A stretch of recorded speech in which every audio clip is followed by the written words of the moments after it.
engaged in prosecutorial misconduct had been called out by a judge, Emmett Sullivan, it turns out.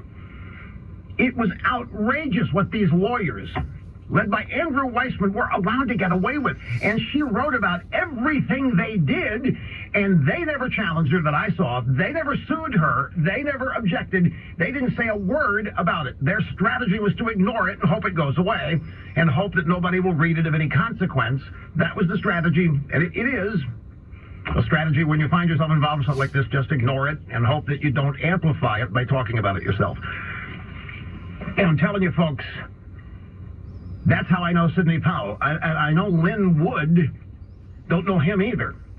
And I've not interviewed him, but I know that he secured big money in settlement lawsuits against CNN and I believe the Washington Post on behalf of the Covington kids, who were, in fact, slandered by both CNN and Washington Post, the whole of the drive-by media, New York Times as well.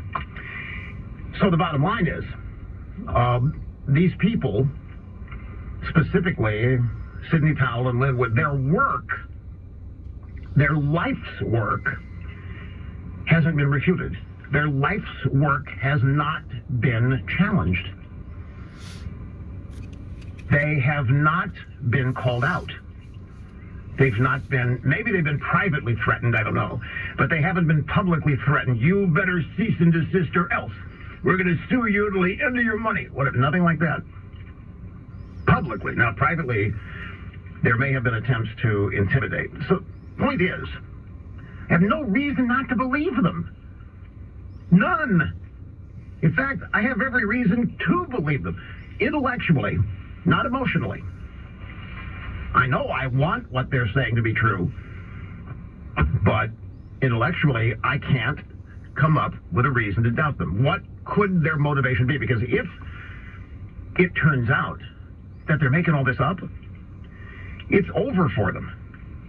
They're getting half the country riled up, or a decent percentage, on something that's going to be exposed as a total fraud. I can't. There's nothing in either person's life's work or track record that would indicate that this is a standard operating procedure for them. Now, that doesn't mean it isn't possible, because people are people and they do crazy things and they have, crazy motivations, and we can't possibly know everything going on in these people's lives. I'm just telling you on the surface here, even a little deeper than the surface, I cannot imagine them at the specificity that they are alleging things that have happened here. So, it's impossible not to believe this.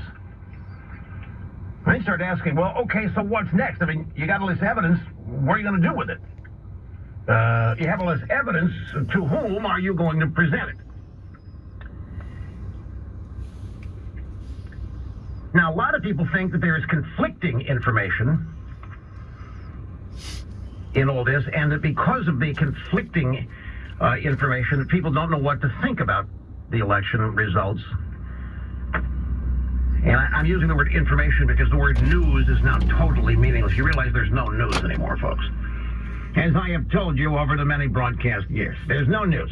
There's just, a bunch of charlatans out there presenting information that has been manipulated, exaggerated, made up, what have you.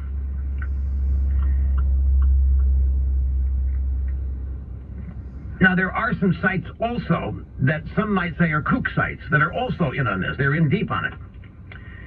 I say kook sites because you never heard of them, and well, let me retract kook sites. Just some sites you've never heard of, and so you might say, okay, well, I can't invest in something I never heard of. Well, why can't you? You realize that anybody on earth can access the internet and write something and post it there. And my friends, one thing I've learned just by virtue of my own life, Hi, Paul. Yeah. There are not just a few people that end up being qualified to post opinions on the internet. In the old days, when it was ABC, CBS, NBC, and the two newspapers, the Washington Post, New York Times, if you had a commentary job at any of those places, if you were an op-ed columnist, New York Times, Washington Post, if you were a commentator like Eric Severide with bad teeth at CBS, Howard K. Smith. Well, I don't know if you want Howard K. Smith. They all had them. They all had their commentary. Those jobs were precious because there were only 5 or 6 of them. I'm talking about on air. The newspaper op-ed people were more numerous than that. But back in those days, and we're going back now to the 60s, the modern era, 60s, 70s, and almost the entirety of the 80s. Those jobs were special, and the people that did them were thought back then to be special.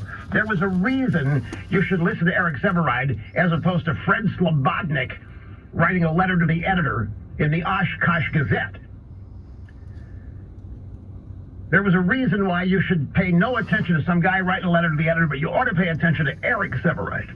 And that was part of the image creation.